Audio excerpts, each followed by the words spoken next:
starting a little bit early today just to disrupt everybody's schedule. So Prithu has been coronated king. And you might remember the scenario just before the sages decided that they had to get another king. The scenario was they were sitting, I think, on a high ground, like a hill or something, near a river, and they were noticing all this dust, remember? And they assumed that the dust was from bands of raiders attacking the town. Well, the reason why there's so much dust around is because the earth had become arid, it had become like a desert. So it's part of the backstory of Vena doing what he did, kind of perverting the concept of religion and morality, and making himself the central divine figure. It had repercussions, karmic repercussions. And so the earth had become arid, it had become a desert. Now, as soon as Prithu was coronated and after the big ceremony and everything was over, the people immediately brought this problem before the king. Like, hey, the world is a desert, there's a famine. So once the philosophers had coronated Prithu and declared him the protector of the people. Interesting, the philosophers led the coronation, not Suniti. The citizens then, who were emaciated from the famine spread across the face of the earth, came to beseech him. Okay, so there was drought and famine as a result of Vena, and then especially in the aftermath of Vena. And that was probably what's leading to everybody becoming criminal. So they said, "O king, hunger torments us like fire burning a tree from the inside." That is really cool. Hunger torments us like fire burning a tree from the inside. Thank you, Marie.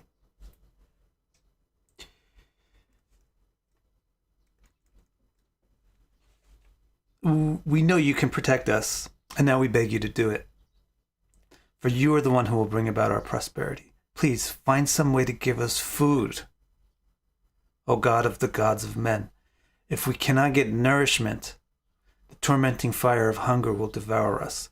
We trust in your protection, for you protect the prosperity of everyone.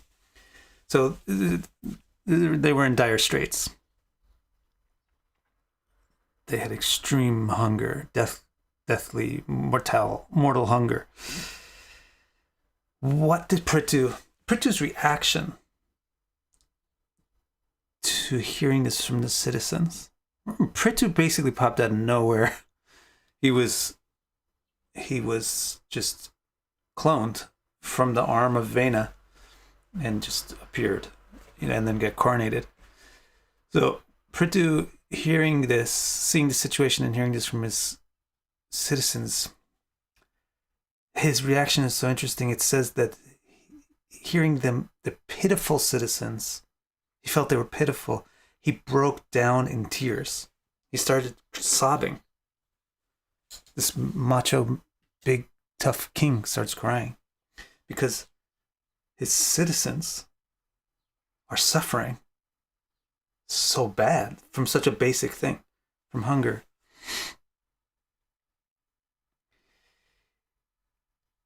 While crying, he started to think very carefully, very deeply, and for a long time, very patiently, was thinking, what can I do about the problem, the pain and suffering in my people? What's causing it? What's causing it? If I can find out the cause of it, then I can fix it. Just thinking for a long time, and then all of a sudden, he decisively realized the cause. He decisively realized something. He made up his mind about something. This is also very important for being a leader or a king or anything. You do have to make up your mind. This is why it's difficult for feminine principle to work comfortably in leadership positions, because feminine principle is more thoughtful. Male principle is more decisive. So you do have to make up your mind at a certain point and commit to it. So Prithu, I'm not so sure if he actually thought it out correctly, even with him being Vishnu and everything. Because you'll see, he seems to be overlooking something in his attempt to solve the problem. But regardless of whether or not he gets it right or wrong, he commits. See, the male principle is also, there must be from the male a commitment to the oath. So that's the principle of Purva, Phalguni, and Aryaman, is that the male is attractive by his ability to commit to the oath and to follow the promise and vow and invoke faith and trust. So this king really has this ability to make up his mind about something and commit to the decision. So after crying and sobbing and thinking about what could be the problem, he makes up his mind that he knows what the problem is. And then all of a sudden, there's no more tears. Now he becomes ferocious. He picks up his bow, knocks an arrow on it, and aims it at the earth. As angry as Shiva, the destroyer of 3 cities. So now he becomes like Shiva with his eyes burning. He's going, the destroyer of worlds is now aiming his weapon at the earth. After hearing that his citizens are suffering from famine, he gets angry at the earth. The earth is not producing food. So he threatens to destroy the earth. Well, that's a wild solution. But let's see how it plays out.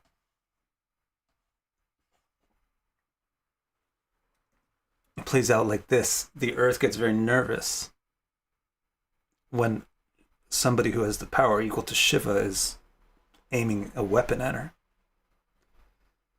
So she starts to shake from fear, but also hoping that it will like knock him over. She starts to earthquake. She makes earthquakes. But the king doesn't lower his bow.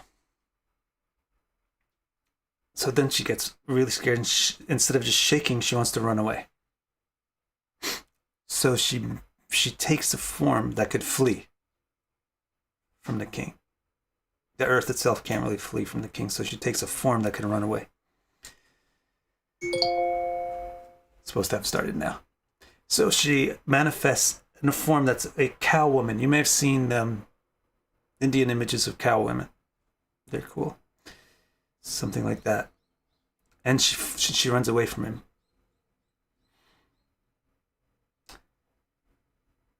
And it's described that she ran away like an animal pursued by a hunter, and Vena's son, his eyes red with rage, would not let her go. It's really interesting that they address Prithu here as Vena's son.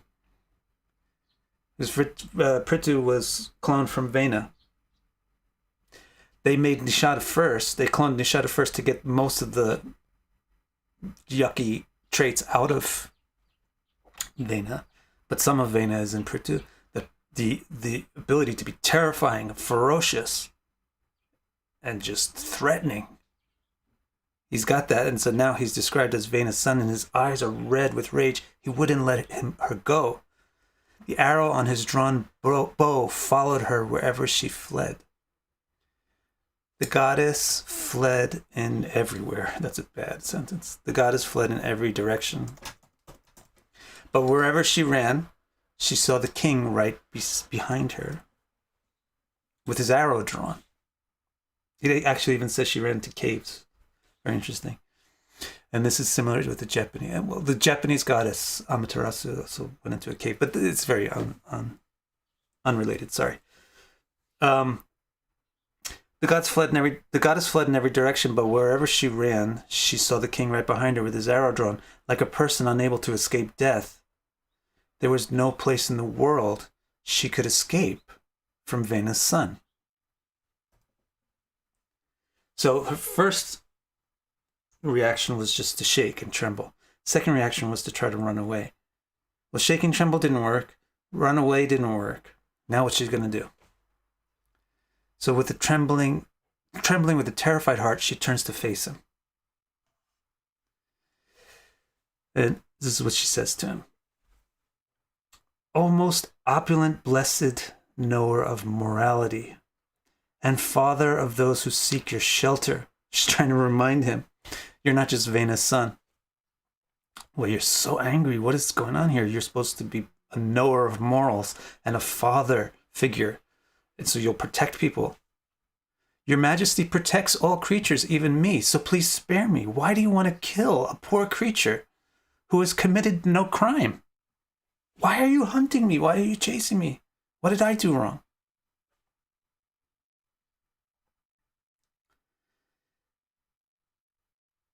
So Prithu replies, I will destroy you because you do not observe my order. This guy is tough. But she's wondering, your order? What order? You didn't give me an order. What are you talking about? So he says, the order to reward good deeds. This is the basic order the universe is based on. Punish bad deeds, reward good deeds. You refusing to obey that. He says, the people worshipped you and you accepted it, but you still refuse to grant us blessings.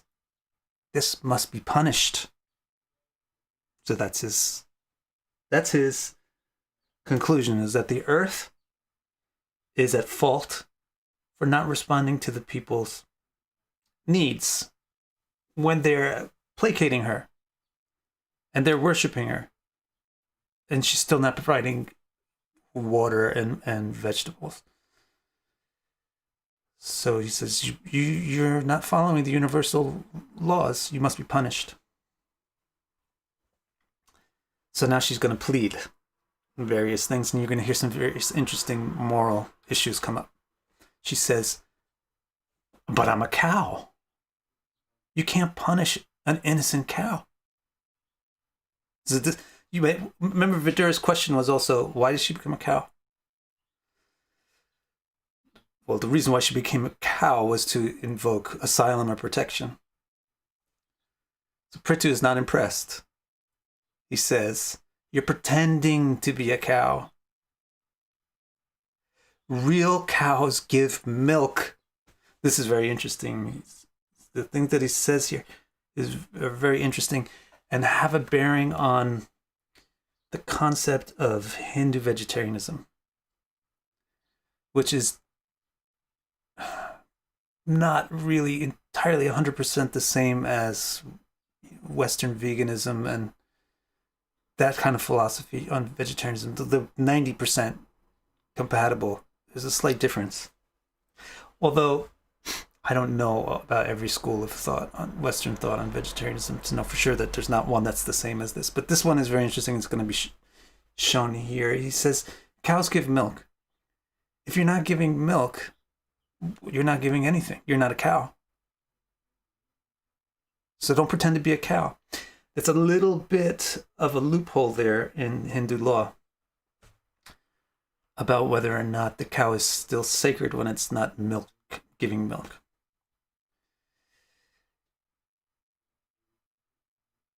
And then he says, we plant the seeds designed by self-born Brahma, but you will not let them grow, even when we beg you to.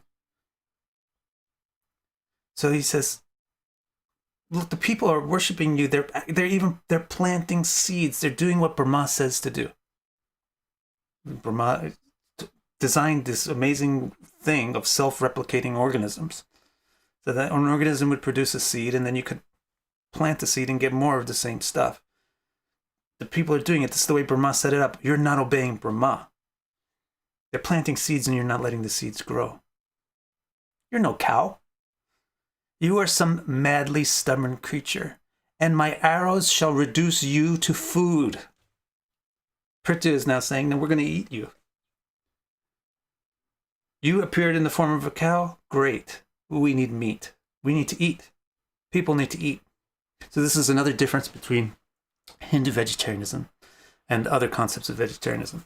Hindu vegetarianism is based on the concept of ahimsa.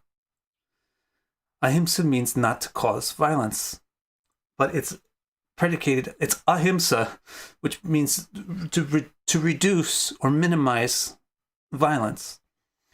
Survival is required. Right? So in order to survive, you should try to do so not at the expense of others. Wherever possible, you should not survive at the expense of others. But survival is a right. So it always has to be at some expense of others, but minimize it. So in a situation where there's nothing to eat except meat, the Hindu philosophy is eat it. Take it, eat it. This is not a regular behavior. This is an emergency behavior. In regular situations, there's no need to eat meat. It's violent. It's unnecessarily violent. But in an emergency situation, eat the animal. Survive. So what Prithu is saying is, you appeared in a form of a cow because you thought that I was not going to kill you because you're a cow. But guess what? You made a big mistake. I'm going to kill you because you got a lot of meat on your bones. And you're supposed to be the one who's feeding the people. So, eggs is not a part of ahimsa. There's other concepts that are included in diet besides ahimsa. The principle of vegetarianism is basically based on ahimsa. There's other principles involved in how diet is determined, which is how it affects your psychology and how it affects your health. So, Hindu, ancient Indian people try to determine what foods are clean and not clean, what foods are cleaner than others, what foods tend to become infected more easily, etc. So they avoid foods like eggs and things like that.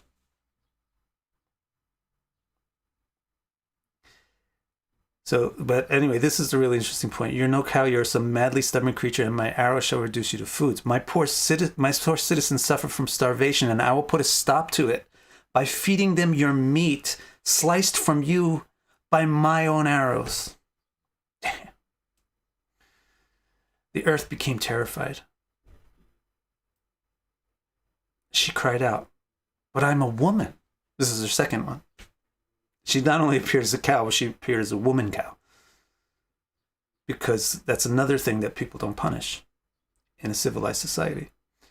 She cried out, but I'm a woman. Everyone knows the saying, quote, a moral person could never harm a woman. That's a lovely quote, isn't it? Certainly, women must never be physically punished, even if they have committed a crime. In Hindu law, as it was recorded in the Puranas, women would never, ever be physically punished. Even if they commit a crime, they could be punished in some economic way, etc., but not physically. A moral person could never harm a woman. Certainly women must never be physically punished even if they have committed a crime. Everyone knows this. She says everyone knows this. Unfortunately, in India, nobody knows this. But everyone's, according to her, in this time, when she's talking, everyone knows this, so a learned person like you must also know it. A merciful king like a father to the poor must know this basic moral principle that you can't kill a woman, you can't even hit a woman, you can't punish a woman. So that's her second thing. First she says I'm a cow, and then she says I'm a woman. Prithu, again, is not so impressed. He says, you're not a woman. You're selfish. That is a very interesting thing. His argument there is very, very interesting. Since this is an astrology type of crowd, this has a lot to do with Venus and Mars. And the fundamental quality of femininity or Venus is to be group-oriented. That's the fundamental quality of femininity. I mean, no, it's not the fundamental quality of femininity, but it's one of the deep-rooted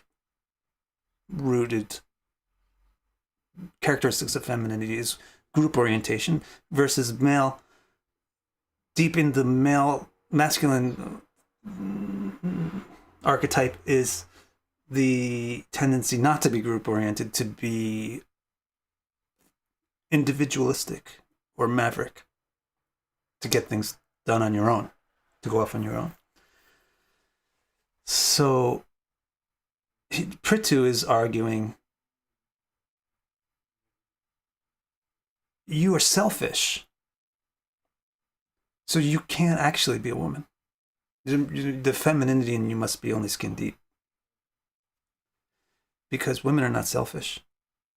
Women always think about the partnership that they're in, the group that they're in, the family that they're in, the kids that they have. You don't care about your people. You're letting your people starve. So, women feed. Mothers feed. You are letting your kids starve. You're not a mother. You're not a woman. That's his counter-argument. You're not a woman. You're selfish. No one is worse than a selfish person. For selfish people have no compassion for anyone else. Selfish people should be punished. It doesn't matter if they're a man, a woman, or transgendered. If a king kills such a person, it's not murder. Yaniga, let me investigate that.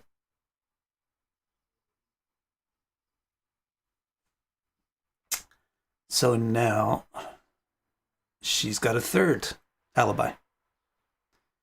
Her third alibi is, but I'm the earth. Think carefully, she said.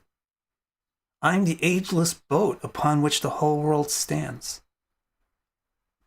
If you destroy me, how will you keep yourself or your citizens from drowning in the universal waters? Her first argument is, I'm a cow. Protect me. Her second argument is, I'm a woman. Don't punish me. Her third argument is, I'm the earth. Think about this, buddy. If you destroy me, you don't have any place to stand. So Prithu's reply, don't worry about that. I'll take care of that myself, Prithu replied confidently. Actually, the word Prithu means earth. It means it's like a big horizon. Something which establishes a big horizon. Prithvi is the name for the earth. Just the feminine form of the word Prithu. So a light bulb now goes on in her head. When she hears Prithu say, I will take care of that myself. I will personally become the ground upon which the citizens can stand. I'll become you. I'll become the earth. You are already my Shakti. I can do what you do. At that point, a light goes on in her head. This is Vishnu. This is my husband.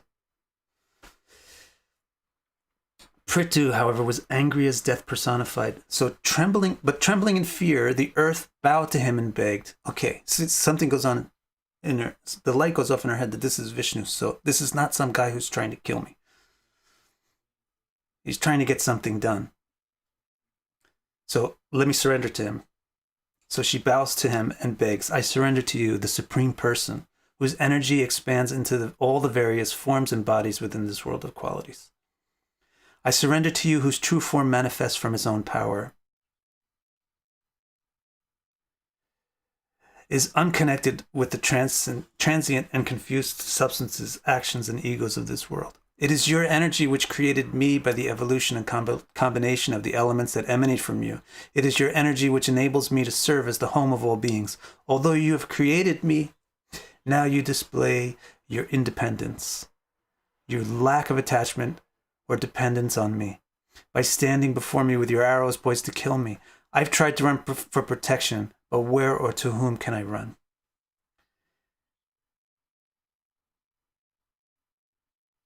In the beginning, You created immobile and mobile creatures, and you sustain them all by your inscrutable self-controlled powers.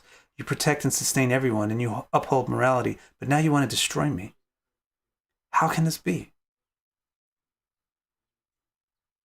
Oh, yes, it is certainly true. No one can comprehend your intentions, and no one can counteract or overcome what you set in motion. You are incomprehensible. You are the cause, but you have no cause. You are many, yet you are one. You are beyond everything, yet you control everything. Your potency is the cause of all causes, the origin of everything, all substance, all action, all will, all sentience, all individuality. I surrender to you the supreme person whose powers are insurmountable and incomprehensible. O great one, you certainly created everything that exists, all the elements, all the tools for interacting with them, and all the internal mechanisms for hosting consciousness. Having expressed her exasperation at being unable to understand why her protector and creator would want to destroy her, she now tries to invoke his compassion by reminding him how he previously rescued her. O birthless one, you went out of your way to protect and reestablish me when you became the first wild boar and uplifted me from the bottom of the universal ocean. To protect all the creatures dwelling in me, you made me like a boat floating on the ocean of space. For that heroic deed, you became known as Dhara, the supporter of she who supports everyone.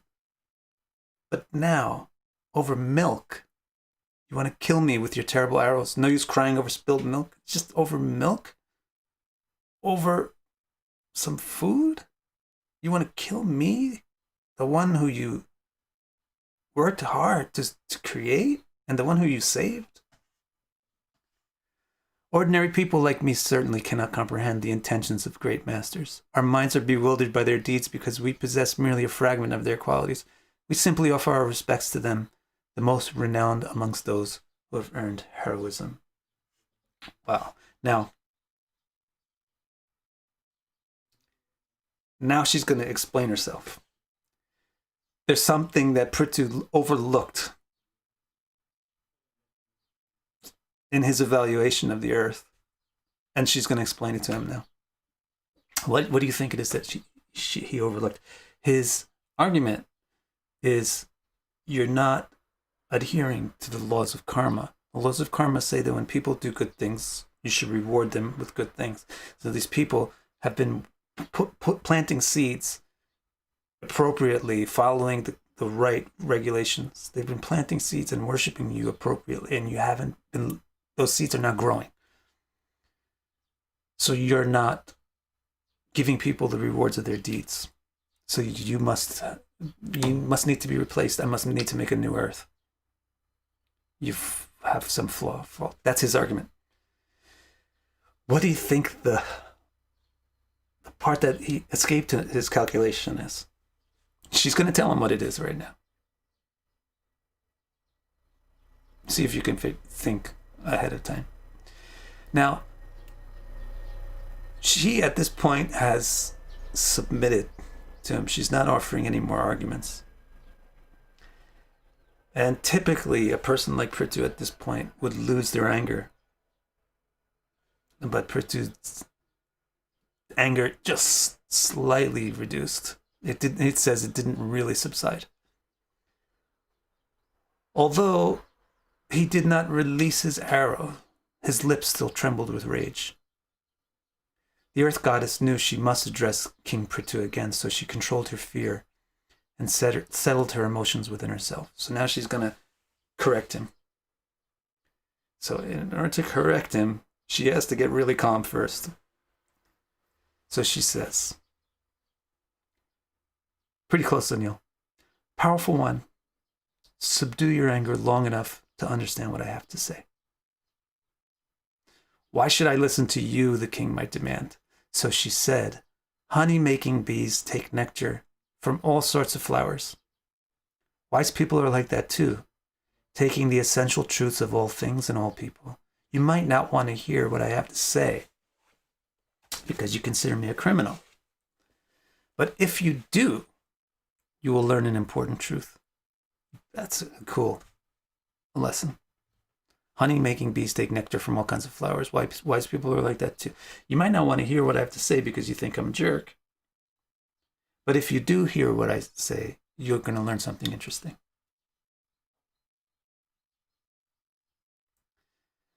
So the king agrees. All right, what do you have to say? Let me hear you out. So she explains. People can attain what they want and need in this world and the next by following the methods realized by wise and experienced experts. Even the inexperienced can quickly and easily attain their desired goals if they apply themselves thoroughly and faithfully to the methods suggested by the realized experts who have already attained the desired goals, which is very contrary to the modern trend these days, which is really this has to do with this whole Trumpism thing, which is you don't need experts. And you see this in spiritual circles in the concept that you don't need gurus or books. The truth is in your heart.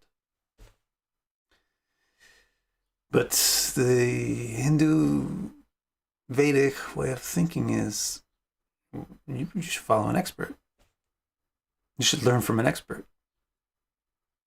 And even if you're not an expert, you can get great results if you learn from an expert.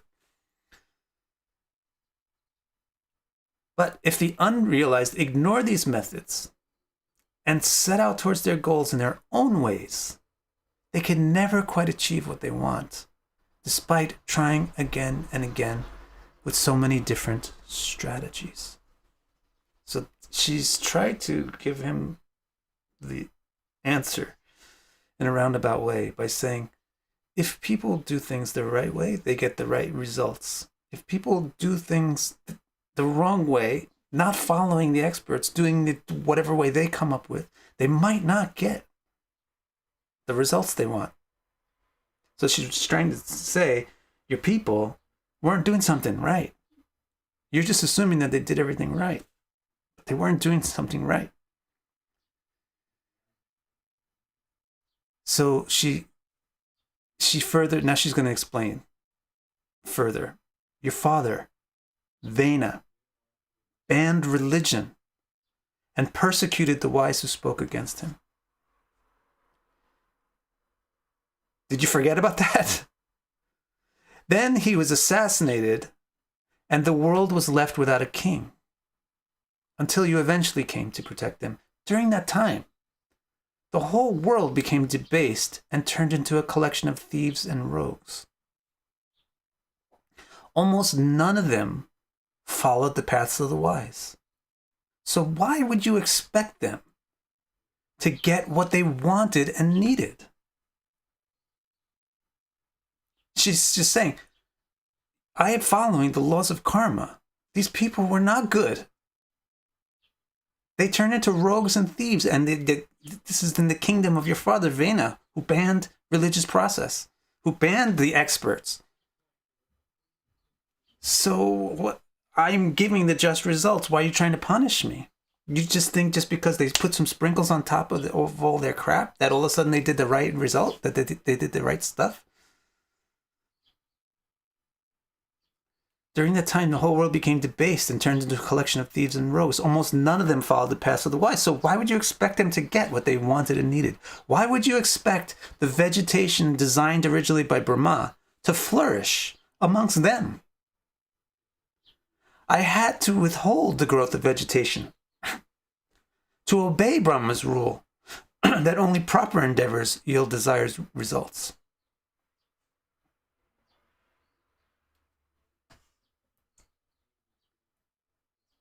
Now, how about Prithu? How's he going to act now? He kind of made a fool out of himself. Slightly. I'm sorry, Mr. Prithu. But, he went chasing after the earth with extreme anger, ready to kill her. And because she didn't follow karma. And then she says, what are you talking about? I follow karma. That's why there's a drought. So what is he going to do? Is he going to say, no, that election was rigged? He's going to say, oh, I'm sorry. So the king now becomes very sympathetic. He finally becomes sympathetic. And he puts down his bow. And he says, okay, well, how can we... Okay, you tell me.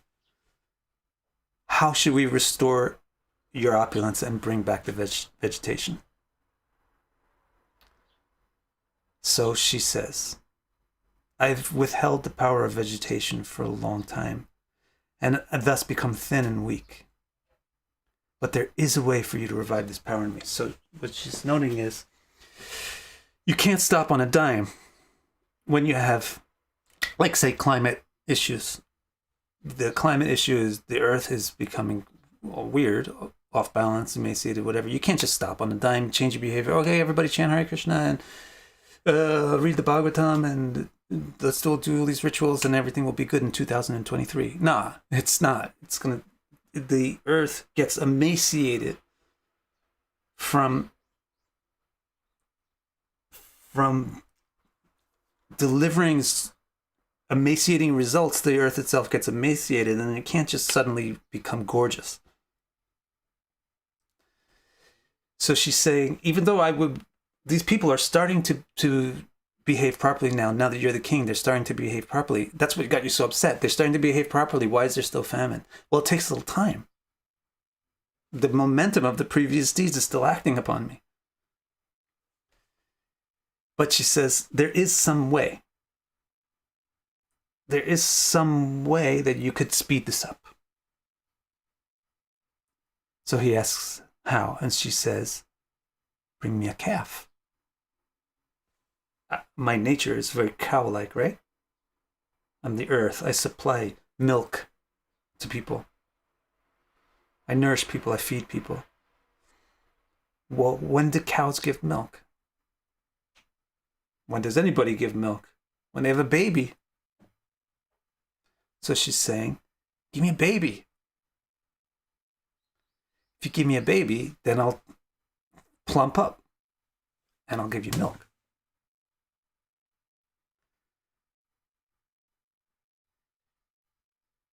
She says, that will evoke my motherly love and fill me with milk. Then you can milk me. And to call forth my powers and opulences. Then when I have milk in my body, you can extract it. And that milk is just milk, but it's my power. It's my ability to nourish people. This mystical milk I produce will grant wishes according to the type of calf and the person who milks me and the type of milking pot they use. So the earth's got this cool mystical way to return her to prosperity quickly, is to evoke her love by showing her different kinds of calves. And different people coming to her with different calves and different milking pots will get different kind of milk from her. Different kind of potency to grow things, nourish things.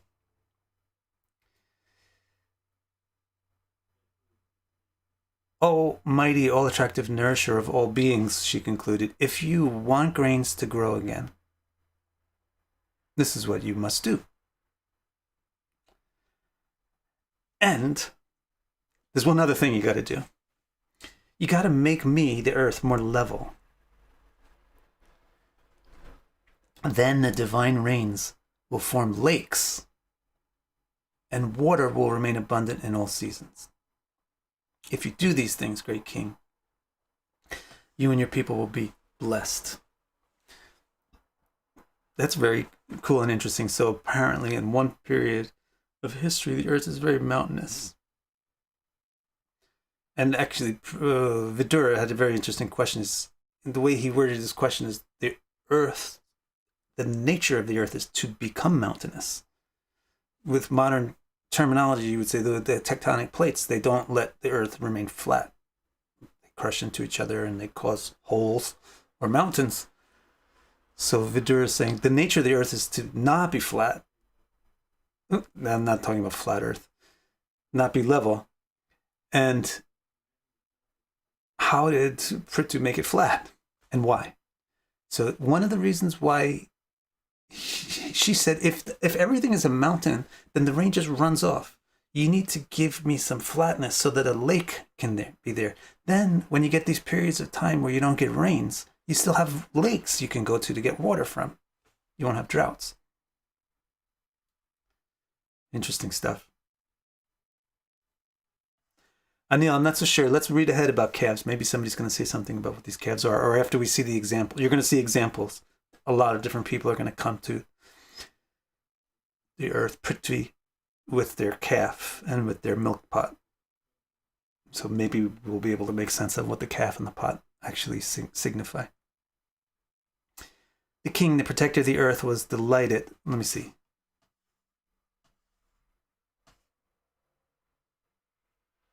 Yeah, the way these chapters are divided is a little strange. But anyway.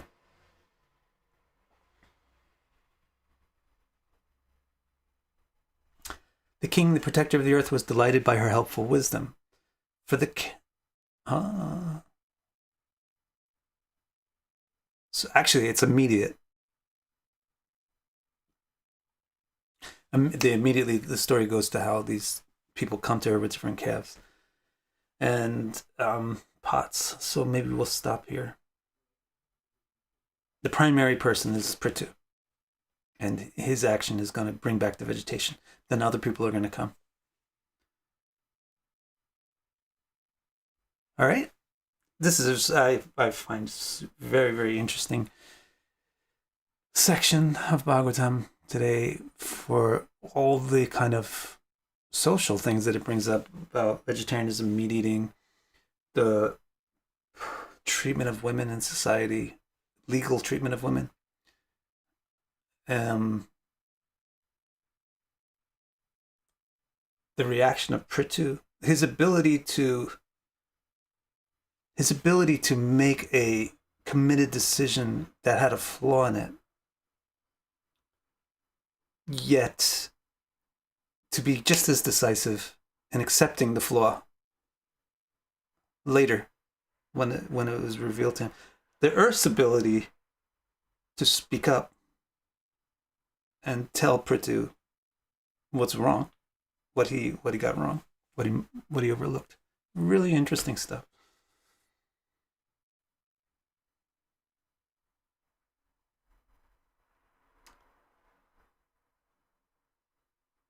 Very interesting stuff.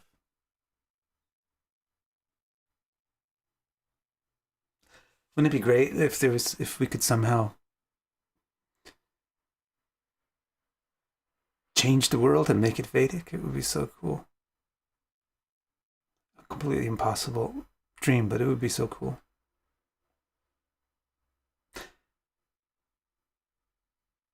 Yeah, I do that. I like that too, Anil. Okay, guys. So we'll see you tomorrow.